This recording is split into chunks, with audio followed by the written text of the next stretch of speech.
seafoods, lutong-luto na. Pwede na mga on guys. So, yum ni ron higop-higop sabaw og kaning atong paak may ganahan ako kaunon. Sige guys.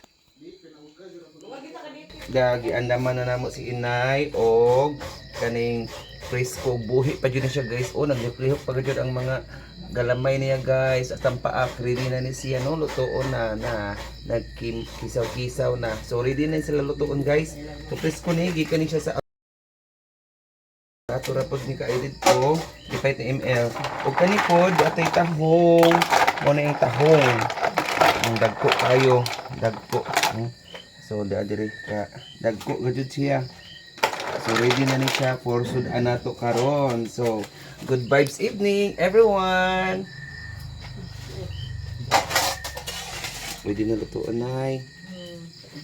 Pwede na kaayo. Wow, yum. Gawan kamang na guys. Di ako man iko ano niya.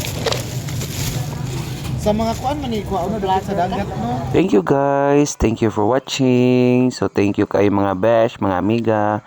So enjoy lang as life. Good vibes. Bye.